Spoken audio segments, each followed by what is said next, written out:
Hello, Mrs. Miller's class. I am so glad to be in front of you guys today. I wish you could see you, um, but this will have to work.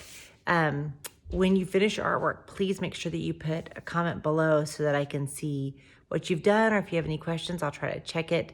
I think this will be a really easy project for you guys. I know I probably say that every week, but this is one that you kind of liked. So we're just going to review for a second regarding still lifes and the element of space.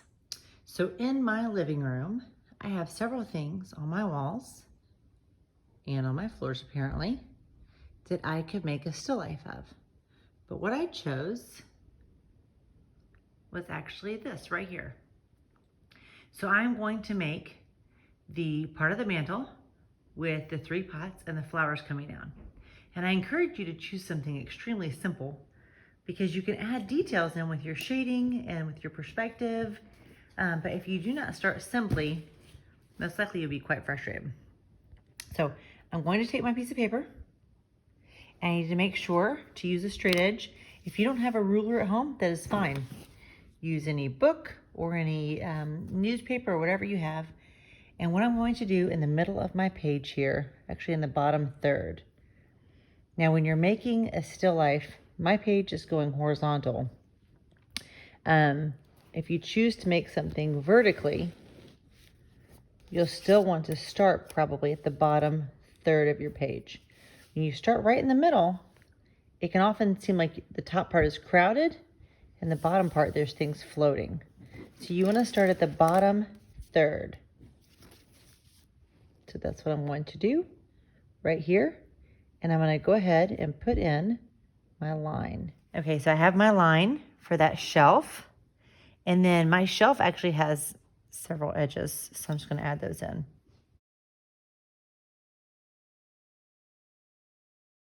All right, so what we're going to do, just like we did the other time that we did our still life, is we first put in our basic shapes. So if you'll look up and see that I've got a larger cylinder with the flower and garden, and then 2 small, thinner cylinders. So that's what I'm going to draw first. Now my larger cylinder should only still take up about a third of my page. You remember my rule that we're going to draw light till you know it's right, because I may have to erase this. Also, you can't really see inside of my jars, so I'm not drawing the inside of them. I'm simply laying down the basic shapes because they're wider at the top and smaller at the bottom, kind of going in the shape of a V, and then the top of anything rounded is like a slight frown. And then I'm going to make one again.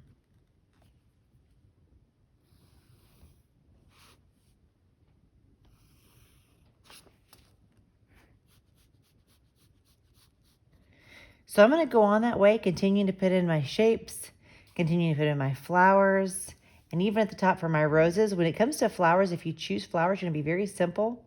So I'm just going to do like a swirl, put in a few swirls. And that really does a good job for the top of roses. And then once I have all my swirls in, then what I can do is I can, once again, they are wider at the top than they are at the bottom. So I might kind of bring them in like this.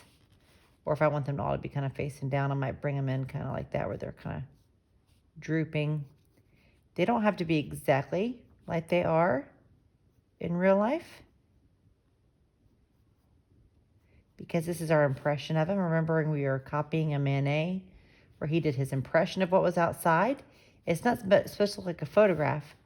It's just meant to look like your impression of it. And by just drawing some of these, it leaves me lots of room to add in my own colors and impressions and different things like that. So I'm just going to start there. I know this looks kind of odd right now, but as I fill them in, it should really look nice. So the last thing that I'll need down here is a little more detail on my fireplace. So let's look again. There's several ridges, but then there's something called dentil molding. It's those parts that kind of go up and down in big rectangles right there in the middle. Emily is helping me out here. Not that thing. Yep, the molding. Yep. So that's what I'm going to make right here. And the way that I'm going to make that actually is to just make some simple rectangles. Remember, we're looking for shape to fill the space. speaking of space, the element, if we were at school, that we would be studying this week is space. And the way that we can use space here is to not only fill the space, we're not leaving anything out, but it's also negative and positive space. The positive space, which actually has nothing in it, all of this, and the negative space, which is what we put in the space to fill it. So when you have negative and positive together, it makes a nice composition. So this is how I'm filling this in. Just making rectangles. We make things a lot harder than we need to be sometimes. So I'm hoping when you do these, you'll just look for the simple shapes in there. Now, once I have all my shapes essentially put in, I can start with some of the details, like the lettering. Now, if you have to make lettering, the word flowers and garden, I can see them all from my perspective. So what I need to do is say what is in the middle, which is a W and the RD. So when I'm putting that down, I'm actually going to put my W in first. And you guys have all made stuff where you think you have enough space and then you get to the end and you can't quite fit that last letter, and it's so frustrating. So we're not going to do that today. I put my W here in the middle, and then I can count FLO and then ER and say, well, is that quite in the middle of where I want to be? Oh, there's an S, so ERS. So I have 3 on each side, and then I'm going to go actually this way, backwards here.